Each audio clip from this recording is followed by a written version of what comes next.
How is NAFTA perceived in Quebec? NAFTA is, in Quebec, first of all, I can tell you that in 1985, when free trade was created, Quebec was for it immediately. There was no, and that includes all political parties. Nobody was against the free trade agreement. With NAFTA, it's been the same. The only problem we saw with NAFTA is that some of the policies that the United States created over the years were, of course, directed towards Canada and Mexico. And some of them were very positive. Other, we had some disagreements from time to time. And there was a movement that still exists that says, well, Canada, it's not exactly like Mexico. We don't have the same issues. We don't compete for wages, for example. We're basically the same in the United States. And I think that the message was important enough that when the Buy American Act was what happened over a year ago now, there was a strong movement to say, well, listen, we feel that Canada should be exempted from a few of the things contained in the Buy American Act.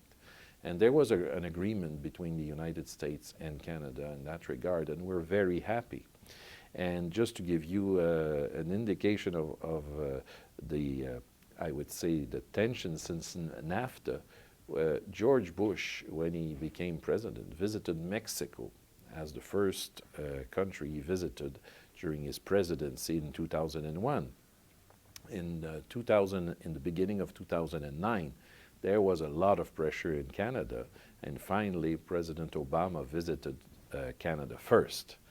So, of course, Canada is important, but we realize that Mexico has 100 million people, Canada has only 30 million people. But I think that in terms of sharing values and looking at the way Canada is being governed, we feel a very close connection still between the United States and Canada, and we want to reaffirm our position as your best neighbor.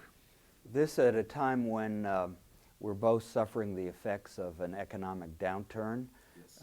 Particularly in the pulp and paper industry, which affects us both, but generally as well, complicated by the concerns of September 11th and terrorism generally.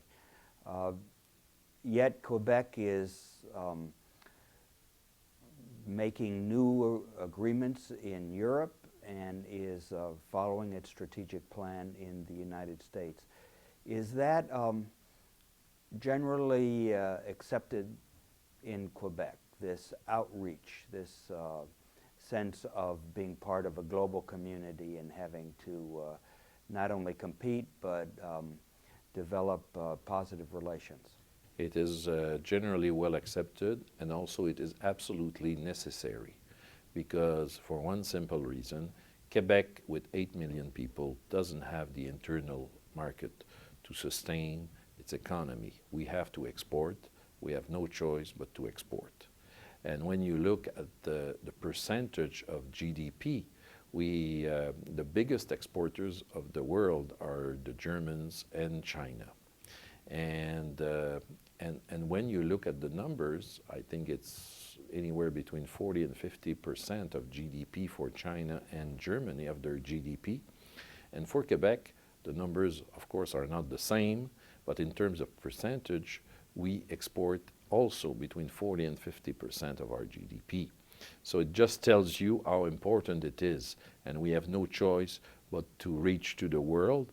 Of course, though, I have to admit that 75% of our exports are towards the United States, and the United States will certainly always be our principal, the country that is a priority for us. You do have a historical relationship with France, yes. And you've fairly recently entered into this agreement where professional accreditations are respected. Is that, has that ever been done elsewhere, or is that a precedent? I would say it's a precedent. I don't have any knowledge of something of that particular that was made before. And the reason for it, I would say that the vision, our premier, has been quite important to that regard.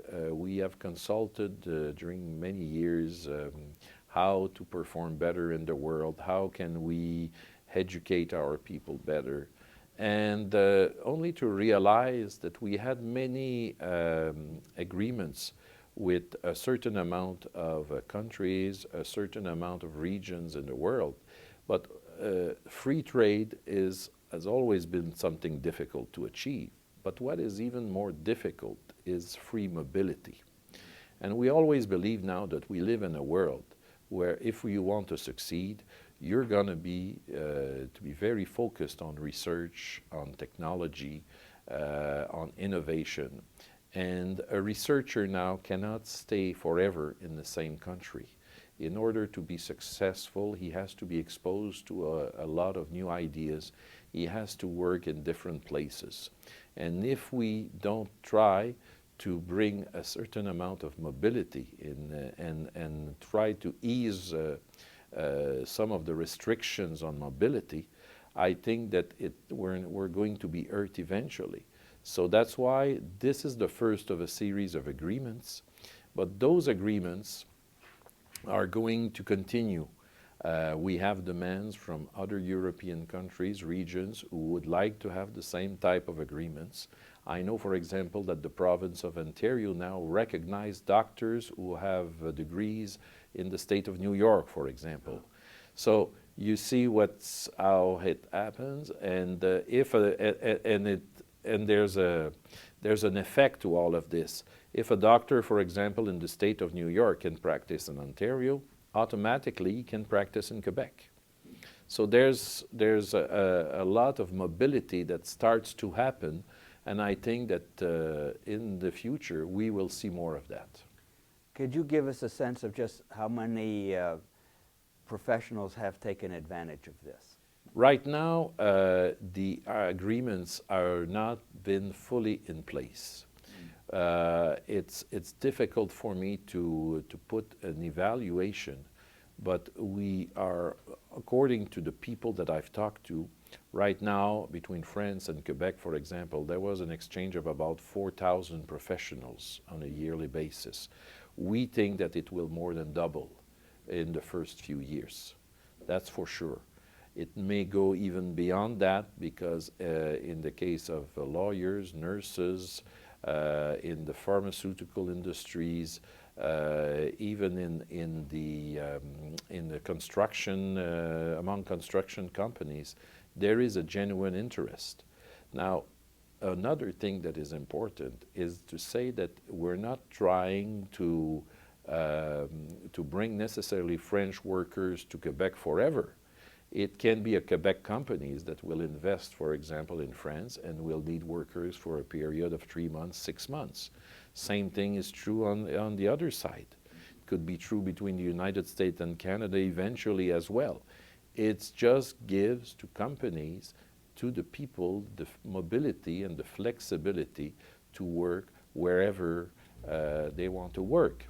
And right now, Canada is negotiating with the entire European Union a free trade agreement, but will be a very ambitious free trade agreement that will eventually talk also about mobility and these kind of things.